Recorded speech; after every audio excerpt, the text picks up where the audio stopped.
வேந்தரின் இளங்கதிர்காலை செய்திகளுக்காக பிரீதா. ரேவதி. முதலில் தலைப்புச் செய்திகள். மத்திய பொது பட்ஜெட் இன்று தாக்கல். சலுகைகள் அறிவிக்கப்படலாம் என எதிர்பார்ப்பு.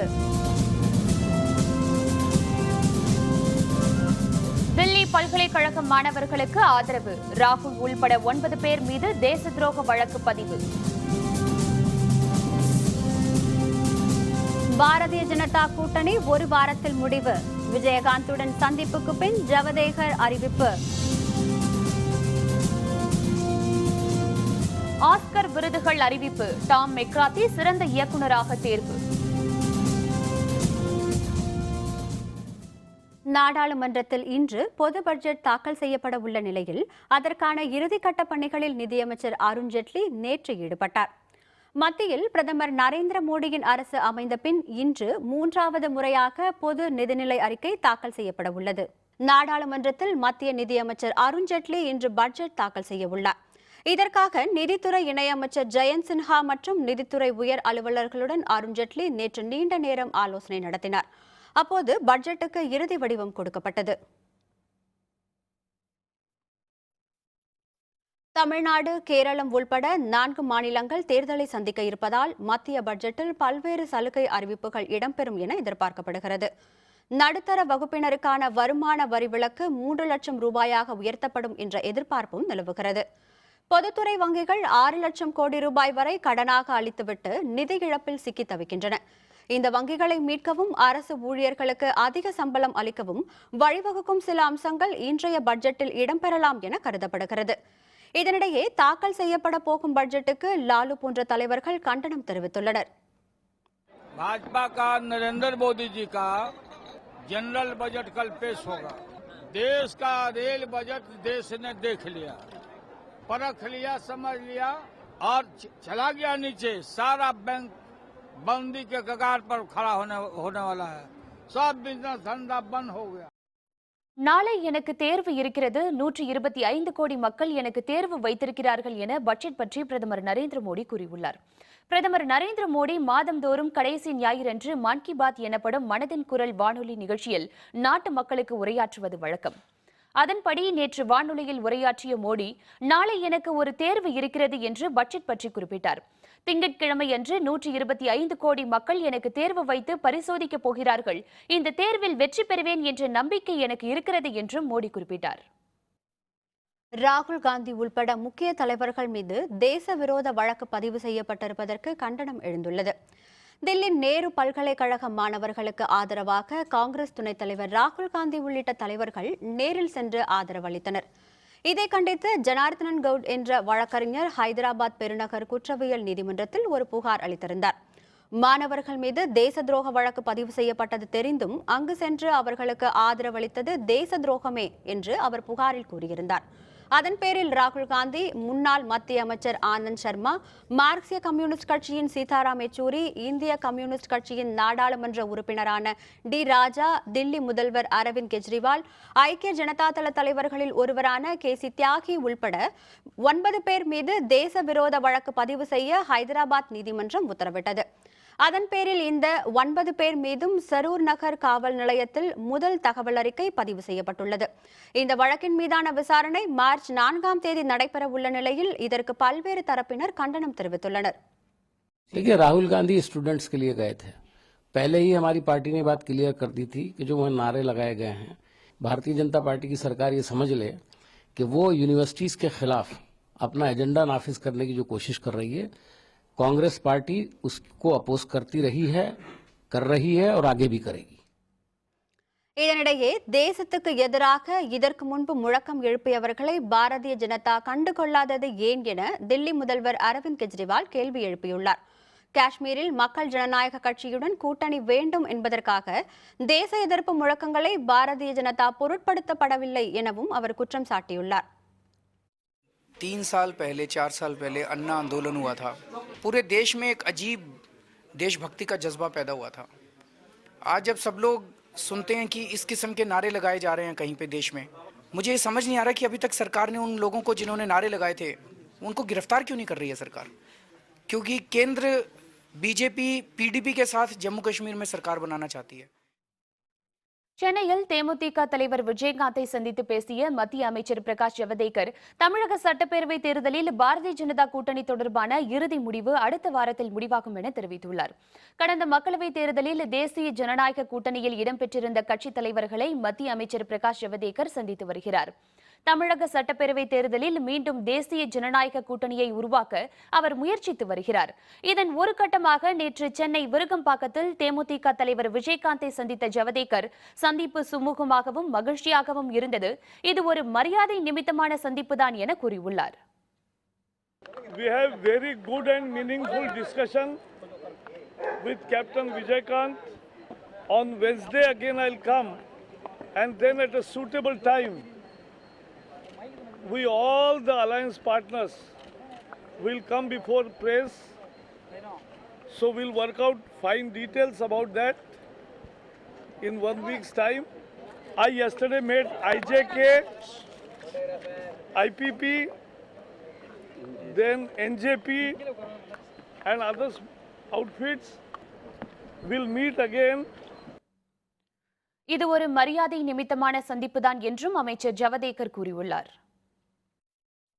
I am talking to all NDA colleagues as a first meeting courtesy call with everybody so that we can see how things emerge. Rohit Vemula தற்கொலை பற்றி நாடாளுமன்றத்தில் ஸ்மிருதி இரானி தவறான தகவல் அளித்ததாக கூறி உரிமை பிரச்சினை கொண்டுவர எதிர்க்கட்சியினர் முடிவு செய்துள்ளனர். ஹைதராபாத் பல்கலை மாணவர் ரோஹித் வெமுலா தற்கொலை தொடர்பாக மத்திய மனிதவள மேம்பாட்டு அமைச்சர் ஸ்மிருதி இரானி நாடாளுமன்றத்தில் தகவல் அளித்தார். அப்போது வெமுலாவின் உடலை மருத்துவர்கள் நெருங்க அனுமதிக்கப்படவில்லை என்றும் அவரது உடலை சிலர் பகடைக்காயாக பயன்படுத்தினர் என்றும் கூறியிருந்தார். இதை பல்கலை மருத்துவர் வெமுலாவின் தாயார் ஆகியோர் மறுத்திருந்தனர். இந்நிலையில் நாடாளுமன்றத்தில் தவறான தகவல் அளித்ததாக கூறி ஸ்மிருதி இரானிக்கு எதிராக உரிமை பிரச்சினை கொண்டுவர எதிர்க்கட்சிகள் திட்டமிட்டுள்ளன. கேசி தியாகி உள்பட பலர் உரிமை தீர்மான நோட்டீஸ் தர இருக்கிறார்கள். இன்று பொது பட்ஜெட் தாக்கல் செய்யப்படுவதால் நாடாளுமன்றத்தில் வேறு எந்த அலுவலும் நடக்காது என்பதால் நாளை இந்த உரிமை பிரச்சினையை எதிர்க்கட்சிகள் எழுப்ப உள்ளனர். ஜவஹர்லால் நேரு பல்கலைக்கழக மாணவர் சங்க தலைவர் கன்னியாகுமரியின் ஜாமீன் மனு தில்லி உயர்நீதிமன்றத்தில் இன்று விசாரணைக்கு வருகிறது. தில்லி நேரு பல்கலைக்கழகத்தில் கடந்த 9ஆம் தேதி தீவிரவாதி அப்சல் குருவுக்கு ஆதரவாகவும் இந்தியாவிற்கு எதிராகவும் முழக்கமிட்டதாக கூறி மாணவர் தலைவர் கன்னியாகுமார் உள்பட 7 பேர் மீது தேச துரோக வழக்கு பதியப்பட்டு கடந்த 12ஆம் தேதி கன்னியாகுமார் கைது செய்யப்பட்டார். இருமுறை போலீஸ் காவலில் வைத்து விசாரிக்கப்பட்ட கன்னியாகுமார் ஜாமீன் கோரி தில்லி உயர்நீதிமன்றத்தில் மனு தாக்கல் செய்தார். கன்னியாகுமாரின் ஜாமீன் மனுவை நீதிபதி பிரதீபா ராணி பிப்ரவரி 29ஆம் தேதிக்கு ஒத்திவைத்தார். அதன்படி கன்னியாகுமாரின் ஜாமீன் மனு இன்று மீண்டும் விசாரணைக்கு வருகிறது. அப்பொழுது கன்னியாகுமாரை காவலில் எடுத்து நடத்தப்பட்ட விசாரணை பற்றி காவல்துறையினர் விளக்கம் அளிப்பார்கள் என எதிர்பார்க்கப்படுகிறது. இதனிடையே கன்னியாகுமாருக்கு ஆதரவாக இன்று முதல் புதிய போராட்டங்களை முன்னெடுக்க தில்லி நேரு பல்கலைக்கழக மாணவர்கள் முடிவு செய்துள்ளனர். ஹரியானா இடஒதுக்கீடு போராட்டத்தின் போது பாலியல் வன்கொடுமைக்கு உள்ளாக்கப்பட்டதாக தில்லி பெண் அளித்த புகாரின் பேரில் 7 பேர் மீது வழக்கு பதிவு செய்யப்பட்டுள்ளது. இடஒதுக்கீடு கோரி ஜாட் பிரிவினர் 9 நாட்களாக தொடர்ச்சியாக நடத்திய கலவரத்தில் 28 பேர் பலியானார்கள், 200 பேர் வரை காயமடைந்தார்கள். பல இடங்களில் பெண்கள் பாலியல் கொடுமைகளுக்கு ஆளாக்கப்பட்டதாகவும் புகார்கள் எழுந்தன. இதுபற்றி விசாரிக்க காவல்துறை பெண் அலுவலர்கள் அடங்கிய 3 குழுவை ஹரியானா அரசு அமைத்தது.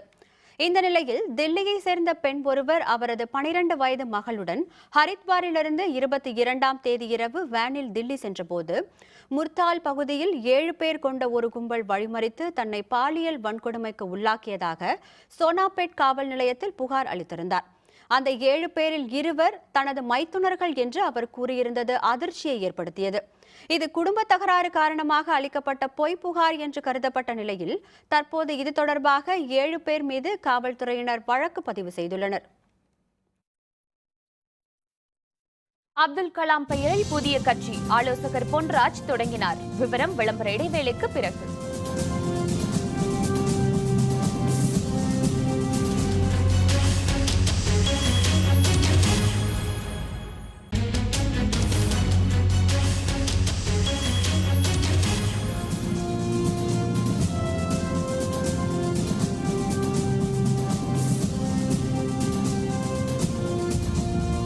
செய்திகள் தொடர்கின்றன. தேமுதிக உடனான கூட்டணி பேச்சுவார்த்தை சுமூகமாக நடைபெறுவதாக மத்திய இணையமைச்சர் பொன் ராதாகிருஷ்ணன் கூறியுள்ளார்.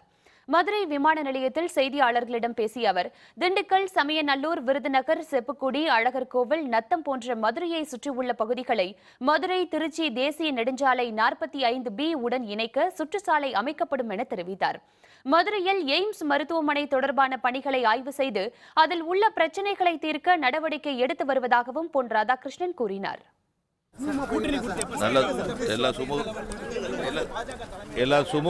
சுமூகமாக பேச்சுவார்த்தை நடைபெற்றுக் கொண்டிருக்கின்றன. நாடாளுமன்றத்தில் இன்று தாக்கல் செய்யப்பட இருக்கும் மத்திய பொதுத்துறை நிதிநிலை அறிக்கை மக்களுக்கு பயனுள்ளதாக அமைய வேண்டும் என தமிழ் மாநில காங்கிரஸ் தலைவர் ஜி.கே. வாசன் தெரிவித்துள்ளார்.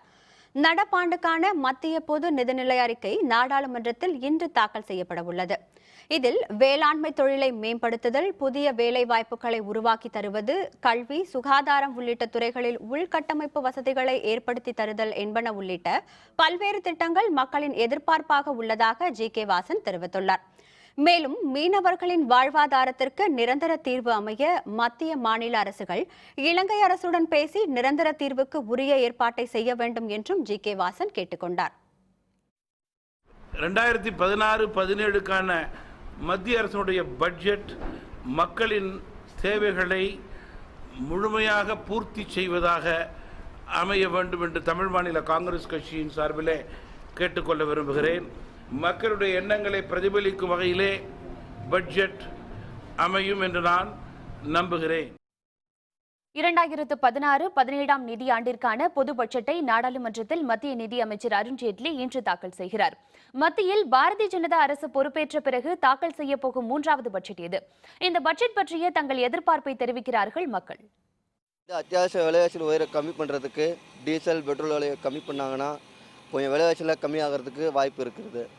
மற்றும் எலக்ட்ரானிக்ஸ் வகைகள் அதெல்லாம் கொஞ்சம் கம்மி பண்ணாங்கன்னா கொஞ்சம் நல்லாயிருக்கும். Sir, as a salary people நாங்கள் so we are expecting tax slab maybe increase to 2.5 to 3.5 lakhs something like that. அதுக்கப்புறம் எலக்ட்ரானிக் அப்ளையன்சஸ் கொஞ்சம் டேக்ஸ் கொஞ்சம் கம்மி பண்ணலாம். சர்வீஸ் டேக்ஸ் அது 14.5 ஆகிருக்கு, அதை ரெடியூஸ் பண்ணலாம். வருமான வரி அளவுகோலை உயர்த்த வேண்டும் என்று எதிர்பார்க்கின்றோம். சாதாரண வருமானம் உள்ளவர்கள் கூட ஆண்டு வருமானம் 3 லட்சம் 4 லட்சம் என்று சாதாரணமாக வருமானம் வருகிறது சாதாரண மக்களுக்கு. எனவே அவர்கள் பாதிக்காத வண்ணம் அவர்களுக்கு வரி விலக்கு அளிக்க வேண்டும். ஜெயங்கொண்டான் நிலக்கரை அனல் மின் திட்டத்தை விரைவு செயல்படுத்த வேண்டும். குறிப்பாக மாநிலத்தில் மின் பற்றாக்குறை இருப்பது காரணத்தினால் மாநில அரசு அதை செயல்படுவதற்கு மிகவும் தொய்வாக தான் இருக்கிறது. அது ஊக்கப்படுத்தும் வகையில் மத்திய அரசு துரிதப்படுத்தி மின் ஆளுமை திட்டத்தை மிகவும் செயல்படுத்துமாறு இந்த பட்ஜெட்டில் நாங்கள்லாம் எதிர்பார்க்கிறோம். பட்ஜெட்டில் விவசாயத்திற்கு கூடுதலாக நிதி ஒதுக்கி இடுபொருளுக்கு மானியம் கொடுப்பதோடு விளைகின்ற பொருளை இன்றைய தினம் நேரடியாக விவசாயிகள் விற்கும் பொழுது அதற்கு விலை கிடைக்க மறுக்கிறது. மதிப்பு கூட்டி விற்றால் இன்றைய தினம் பல மடங்கு விலை கிடைக்கிறது. அந்த மதிப்பு கூட்டி விற்கக்கூடிய பொருளை தயாரிக்கக்கூடிய விவசாயம் சார்ந்த தொழிற்சாலைகள் வேண்டும். சிறப்பு பொருளாதார மண்டல திட்டத்தை செயல்படுத்த அறிவிப்பு வெளியானால் பெரம்பலூர் பகுதி மக்கள் வேலைவாய்ப்பு பெற்று இந்த மாவட்ட வளர்ச்சிக்கு பெருமளவில் பயனுள்ளதாக இருக்கும். அதை போன்று மத்திய அரசின் சார்பில் ஏதாவது ஒரு தொழிற்சாலை இங்கு அமைக்கப்பட்டால் அவர்களுடைய வாழ்க்கை தரம் மேம்படும். மறைந்த முன்னாள் குடியரசுத் தலைவர் அப்துல் கலாமின் பெயரில் அப்துல் கலாம் லட்சிய இந்திய கட்சி என்ற புதிய கட்சியை கலாமின் அறிவியல் ஆலோசகர் பொன்ராஜ் தொடங்கியுள்ளார்.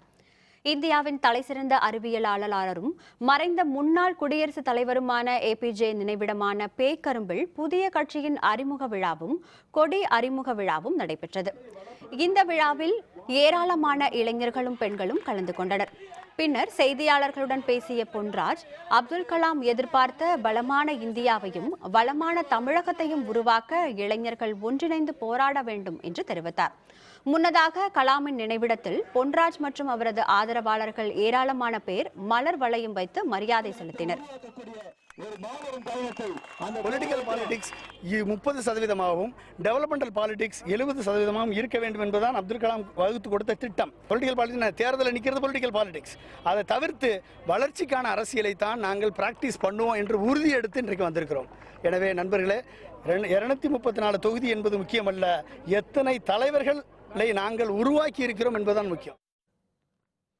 புதுச்சேரியில் மீனவர் இறப்பிற்கு காரணமான காவல்துறையினர் மீது நடவடிக்கை எடுக்க கோரியும் மீனவரின் குடும்பத்திற்கு இழப்பீடு வழங்க கோரியும் வீராம்பட்டினம் மீனவர்கள் போராட்டத்தில் ஈடுபட்டுள்ளனர்.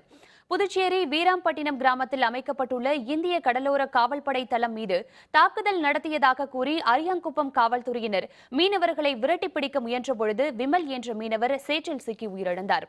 மீனவரின் இறப்பிற்கு அரியாங்குப்பம் காவல்துறையினர்தான் காரணம் எனவும் அவர்கள் மீது நடவடிக்கை எடுக்க வேண்டும் என்று வலியுறுத்தி விமலின் உறவினர்கள் அவரது உடலை வாங்க மறுத்து போராட்டத்தில் ஈடுபட்டுள்ளனர். மேலும் இதுகுறித்து உரிய நடவடிக்கை எடுக்காத பட்சத்தில் அனைத்து மீனவர்களையும் ஒன்றிணைத்து பெரிய அளவிலான போராட்டத்தில் ஈடுபட உள்ளதாகவும் மீனவர் அமைப்பினர் தெரிவித்துள்ளனர். பாதிக்கப்பட்ட நாகமுத்தின் மனைவிக்கு அரசாங்கத்தில் வேலையும் அவர் குடும்பம் வாழ்வதற்கு நிதி ஆதாரமும் இந்த கொடூர செயலில் ஈடுபட்ட காவல்துறை அதிகாரி மீது நடவடிக்கை எடுக்க கோரியும் நாங்கள் அரியாங்குப்பம் காவல் நிலையம் முன் மிகப்பெரிய ஆர்ப்பாட்டத்தை நடத்த இருக்கிறோம். காஞ்சிபுரம் மாவட்டம் திருப்பெரும்புதூரில் தமிழக அரசின் விலையில்லா பொருட்கள் வைக்கப்பட்டிருந்த அறையில் ஏற்பட்ட தீ விபத்தினால் 300க்கும் அதிகமான பொருட்கள் எரிந்து சேதமடைந்தன. காஞ்சிபுரம் மாவட்டம் திருப்பெரும்புதூரில் உள்ள அரசு ஆண்கள் மேல்நிலைப் பள்ளியின் நூலக அறையில் தமிழக அரசு சார்பில் பயனாளிகளுக்கு வழங்கப்பட்டு வரும் விலையில்லா பொருட்கள் வைக்கப்பட்டிருந்தன. இந்நிலையில் நேற்று மாலை அந்த அறைக்கு அடையாளம் தெரியாத சிலர் தீ வைத்ததாக கூறப்படுகிறது. இதனால் அந்த அறையில் வைக்கப்பட்டிருந்த 300க்கும் அதிகமான மிக்சி, கிரைண்டர், மின்விசிறி போன்ற பொருட்கள் எரிந்து சேதமடைந்தன. இந்த தீ விபத்து குறித்து காவல்துறையினர் விசாரணை மேற்கொண்டு வருகின்றனர். விழுப்புரம் மாவட்டம் மரக்காணம் அருகே கடலில் மீன்பிடிக்க சென்ற மீனவர்களின் படகு கடல் சீற்றத்தால் கவிழ்ந்து விபத்துக்குள்ளானதில் 4 மீனவர்கள் படுகாயமடைந்தனர். ஒருவரை காணவில்லை. விழுப்புரம் மாவட்டம் எக்கியர் குப்பம் பகுதியைச் சேர்ந்த சரண்ராஜ், தாமோதரன், ஜெய் கணேஷ், சந்திரன், வேலு ஆகிய 5 மீனவர்களும் நேற்று முன்தினம் கடலுக்கு சென்றனர். மீன் பிடித்துவிட்டு அவர்கள் கரைக்கு திரும்ப முயன்றபொழுது கடல் சீற்றத்தால் அவர்களின் படகு தலைகீழாக கவிழ்ந்து விபத்துக்குள்ளானது. இதில் 4 மீனவர்கள் படுகாயத்துடன் நீந்தி கரை திரும்பினர். அவர்கள் புதுச்சேரி அரசு மருத்துவமனையில் அனுமதிக்கப்பட்டுள்ளனர். சரண்ராஜ் என்ற மீனவர் மட்டும் கரை திரும்பாத நிலையில் அவரை தேடும் பணியில் காவல்துறையினரும் தீயணைப்புத் துறையினரும் முனைப்புடன் ஈடுபட்டு வருகின்றனர். கல்இறால் வளத்தை பெருக்கும் வகையில் குமரி மாவட்டத்தில் கடல் பாறைகளுக்கு இடையே உள்ள பிளாஸ்டிக், துணி மற்றும் குப்பைகளை அகற்றும் பணி நடந்து வருகிறது. குமரி மாவட்ட கடல் பகுதிகளில் பல லட்சம் ரூபாய் மதிப்புள்ள கல் இறால்கள் பிடிக்கப்பட்டு வருகின்றன. ஆனால் கடல் பாறைகளில் குப்பைகள் சேர்வதால் கல் இறால் பெருக்கம் குறைந்துள்ளது. 60களில் ஆண்டுக்கு 150 டன் கல் இறால்கள் பிடிப்பட்ட நிலையில் தற்போது 15 டன் கல் இறால்கள் மட்டுமே பிடிக்கப்படுகின்றன. இந்நிலையில் கடல் பாறை இடுக்குகளில் உள்ள பிளாஸ்டிக், துணி, மக்காத குப்பைகளை அகற்றினால் கல் இறால்களின் இனம் பெருகும் என கருதப்படுகிறது. இதையடுத்து பள்ளம்துறை கடல் பகுதியில் குப்பை அகற்றும் பணி நடந்து வருகிறது. சென்னை மற்றும் தூத்துக்குடியில் இருந்து வந்த பயிற்சி பெற்ற ஊழியர்கள் இந்த பணியில் ஈடுபட்டுள்ளனர். இப்பணி தொடர்ந்து சில வாரங்களுக்கு நடைபெற உள்ளது. இந்த பாறைகளில் இருக்க ஏரியாவில் தான் இந்த கல்றால் தங்குது. அந்த இடத்துல இந்த பிளாஸ்டிக்கு மற்ற கழிவு பொருட்கள் போய் இன்னைக்கு சேர்ந்து அடைஞ்சு இது அதோடைய வாழ்விதம் இன்னைக்கு இல்லாமல் போய்கொண்டிருக்கு. டைவிங் டீமை கொண்டு அவங்க இந்த கடல் அடியில் இருக்கக்கூடியதெல்லாம் சர்வே பண்ணி இந்த கழிவுப் பொருட்களை எப்படி எடுக்கலாம் என்றெல்லாம் இன்னைக்கு பார்த்துக்கிட்டு இருக்காங்க. தமிழகத்தில் ரேபிஸ் நோயை ஒழிக்க மக்கள் ஒத்துழைப்பு தர வேண்டும் என நீலகிரி மாவட்டத்தில் இயங்கி வரும் மத்திய அரசின் சுகாதாரத்துறை ஆய்வக நிறுவன ஆய்வாளர்கள் தெரிவித்துள்ளனர். நீலகிரி மாவட்டம் குன்னூரில் மத்திய நலவாழ்வு அமைச்சகத்தின் கட்டுப்பாட்டில் இயங்கி வரும் ஆய்வக நிறுவனத்தில் ரேபிஸ் நோய் பற்றி ஆய்வு செய்யப்பட்டு வருகிறது.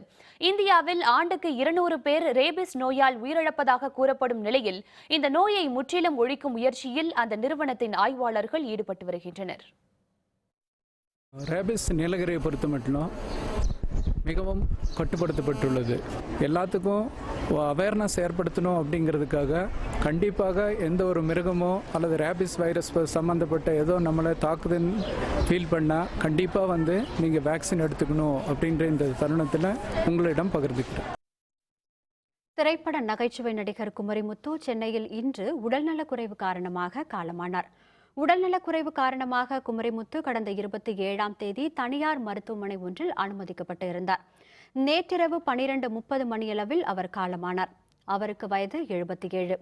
1978ஆம் ஆண்டு இவள் ஒரு சீதை படத்தில் குமரிமுத்து அறிமுகமானார். கோழி கூவுது, இது நம்ம ஆளு உள்ளிட்ட பல தமிழ் படங்கள், மலையாளம், தெலுங்கு உள்ளிட்ட 900க்கும் மேற்பட்ட படங்களில் குமரிமுத்து நடித்துள்ளார். குமரிமுத்துவுக்கு 3 மகள்களும் 1 மகனும் உள்ளனர். அவரது உடல் நந்தனத்தில் உள்ள அவரது வீட்டில் பொதுமக்கள் அஞ்சலிக்காக வைக்கப்பட்டுள்ளது. நாளை மாலை 3 மணியளவில் மந்தைவெளி இடுகாட்டில் அவரது இறுதிச் சடங்கு நடைபெறவுள்ளது. நேற்று மார்னிங் 4 o'clock வந்து அட்மிட் பண்ணோம். அப்புறம் ஐசியூவில் கூட்டிகிட்டு போனாங்க. 12:30க்கு இறந்துட்டாங்க. நாளைக்கு 3 மணிக்கு வான்மலர் லுத்ரன் சர்ச்லேருந்து நடக்குது.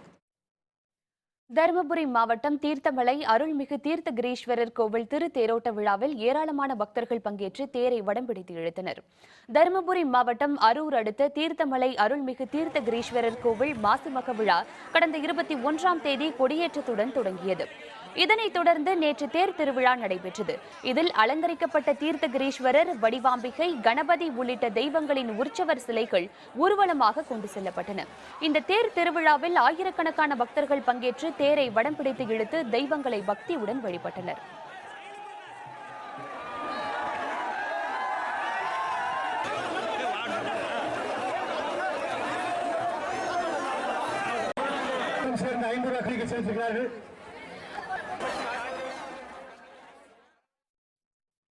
ஈரோடு மாவட்டம் நாதகவுண்டம்பாளையத்தில் இருக்கும் ஊராட்சி ஒன்றிய நடுநிலைப் பள்ளியில் பொம்மலாட்டம் மூலம் கல்வி கற்றுத்தரப்படுகிறது. மாணவர்களை பெரிதும் ஈர்க்கும் இந்த முறையை தமிழகம் முழுவதும் உள்ள பள்ளிகளில் நடைமுறைக்கு கொண்டு வந்தால் தேர்ச்சி விகிதம் அதிகரிக்கும் என்று கல்வியாளர்கள் கூறுகின்றனர். இது பற்றி இன்றைய வேந்தர் சிறப்பு செய்தியில். ஈரோடு மாவட்டம் மொடக்குறிச்சி அருகே உள்ளது நாதகவுண்டம்பாளையம். இந்த ஊருக்கு நடுவே ஆலமரத்தின் அடியில் ஊராட்சி ஒன்றிய நடுநிலைப்பள்ளி அமைந்திருக்கின்றது. 1ஆம் வகுப்பு முதல் 8ஆம் வகுப்பு வரை சுமார் 72 மாணவ மாணவிகள் அந்த பள்ளியில் கல்வி பயிலுகின்றனர். மதிய நேரம் ஆனதும் மாணவர்களும் மாணவிகளும் எதற்காகவோ ஆர்வத்துடன் காத்திருக்கின்றனர். அப்போது அங்கே வருகிறார் ஈரோட்டைச் சேர்ந்த தாமஸ் ஆண்டனி என்ற அரசு பள்ளி ஆசிரியர்.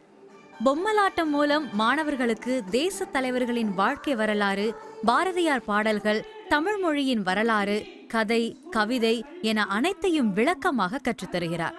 கல்வித்துறையின் அனுமதி பெற்று மாணவர்களின் கற்பனை திறன் வளரும் வகையில் அவற்றை சுவைபட சொல்லித் தருகிறார்.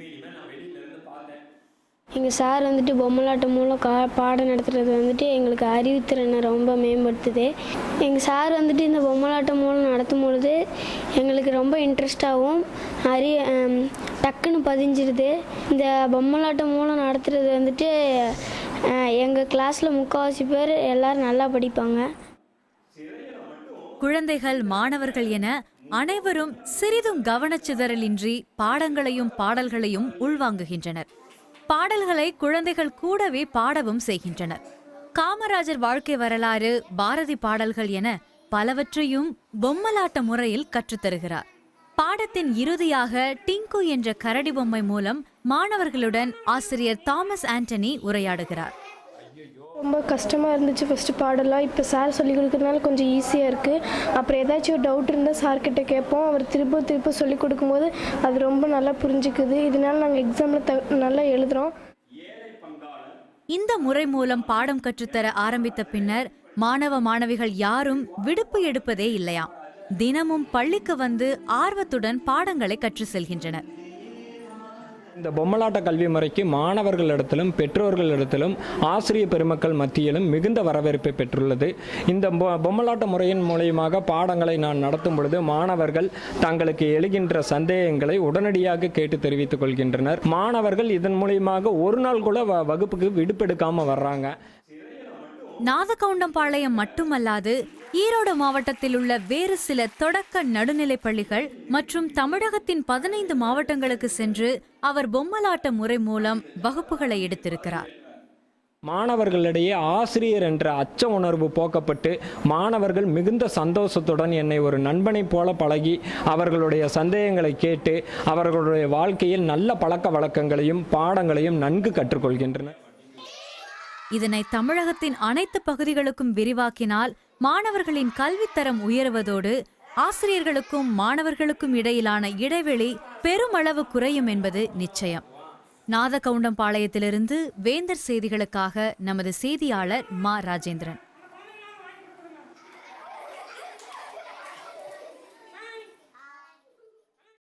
ஆசிய கோப்பை 20 ஓவர் கிரிக்கெட் போட்டி இலங்கையை வீழ்த்தி வங்கதேசம் வெற்றி. விவரம் விளம்பர இடைவேளைக்கு பிறகு.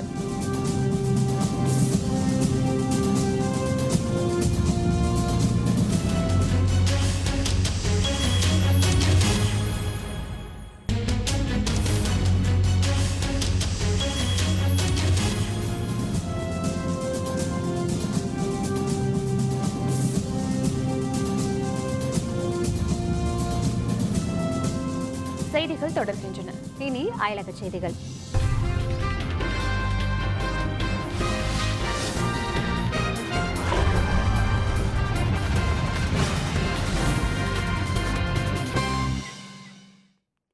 உலகின் முதன்மை திரைப்பட விருதுகளில் ஒன்றான ஆஸ்கர் விருதுகள் தற்போது அறிவிக்கப்பட்டு வருகின்றன. சிறந்த இயக்குநருக்கான விருது டாம் மெக்கார்த்திக்கு கிடைத்துள்ளது. 88வது ஆஸ்கர் விருது வழங்கும் விழா அமெரிக்காவின் லாஸ் ஏஞ்சல்ஸில் உள்ள ஹாலிவுட்டில் சற்று முன் தொடங்கியுள்ளது. டால்பி அரங்கில் அமைக்கப்பட்ட பிரம்மாண்டமான மேடையில் விருதுகள் அறிவிக்கப்பட்டு வருகின்றன. இதில் சிறந்த இயக்குநருக்கான விருது டாம் மெக்கார்த்திக்கு வழங்கப்பட்டது. 3 முறை இயக்குனர் விருதுக்கு பரிந்துரைக்கப்பட்ட மெக்கார்த்தி முதன்முறையாக ஆஸ்கர் விருதை வென்றுள்ளார். இதுபோன்று சிறந்த திரைக்கதைக்கான விருதை ஸ்பாட்லைட் படம் வென்றுள்ளது. இதுபோன்று சிறந்த தழுவல் திரைக்கதைக்கான விருது த பிக் ஷாட் படத்திற்கு கிடைத்துள்ளது. சிறந்த துணை நடிகைக்கான விருதை த டேனிஷ் கேர்ள் படத்துக்காக நடிகை அலிசியா விகாண்டர் பெற்றுள்ளார்.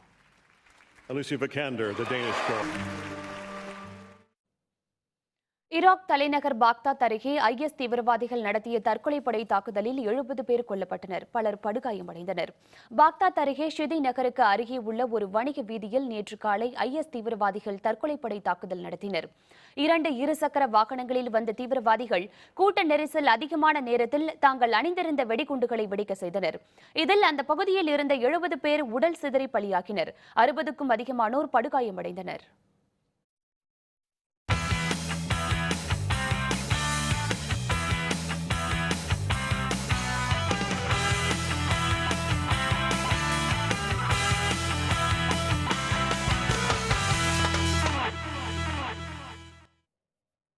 ஆசிய கோப்பை 20 ஓவர் போட்டியில் வங்கதேச அணி 23 ரன் வித்தியாசத்தில் இலங்கை அணியை வீழ்த்தி வெற்றி பெற்றது. வங்கதேசத்தின் மிர்பூரில் நடந்த இந்த போட்டியில் டாஸ் வென்ற வங்கதேசம் பேட்டிங்கை தேர்வு செய்தது. இலங்கை அணியில் வேகப்பந்து வீச்சாளர் மலிங்கா இடம்பெறவில்லை. அவருக்கு பதிலாக ஆஞ்சலோ மேத்யூஸ் இடம்பெற்றிருந்தார்.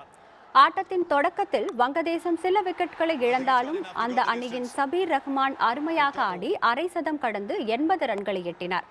ஆட்ட முடிவில் 7 விக்கெட் இழப்புக்கு வங்கதேச அணி 147 ரன்களை எடுத்தது. And in the gap for 4, crisp and crunchy. Oh, shot of the match.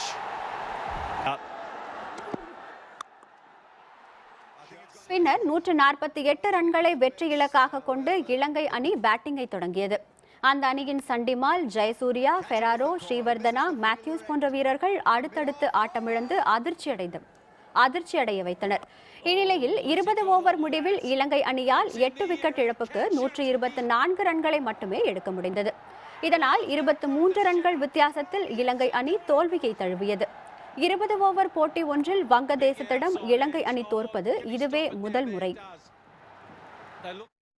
Netherlands நாட்டின் ஊட்ரெச் நகரில் நடைபெற்ற டச்சு கால்பந்து லீக் போட்டியில் ஃபெய்னோர்டு அணி வெற்றி பெற்றது. ஆட்டத்தின் முதல் பாதியில் ஊட்ரெச் அணியின் கையே ஓங்கியது. அந்த அணியின் செபாஸ்டியன் ஹாலர் முதல் கோலை அபாரமாக அடித்து அணியை முன்னிலைப்படுத்தினார்.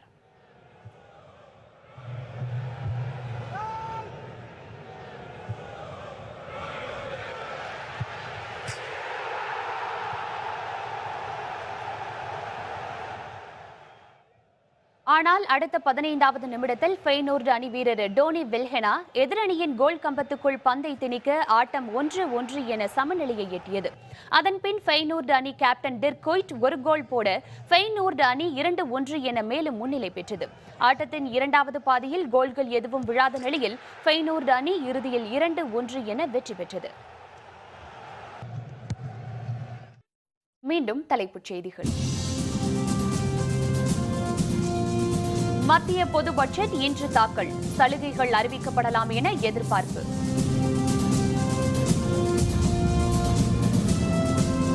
தில்லி பல்கலைக்கழக மாணவர்களுக்கு ஆதரவு. ராகுல் உள்பட 9 பேர் மீது தேச துரோக வழக்கு பதிவு. பாரதிய ஜனதா கூட்டணி ஒரு வாரத்தில் முடிவு. விஜயகாந்துடன் சந்திப்புக்கு பின் ஜவடேகர் அறிவிப்பு. ஆஸ்கர் விருதுகள் அறிவிப்பு. டாம் மெக்கார்த்தி சிறந்த இயக்குனராக தேர்வு. இத்துடன் வேந்திரன் இளங்கதிர் காலை செய்திகள் நிறைவடைந்தன. மீண்டும் பகல் 1:30 மணிக்கு உச்சிவேளை பகல் செய்திகளில் சந்திப்போம். வணக்கம். வணக்கம்.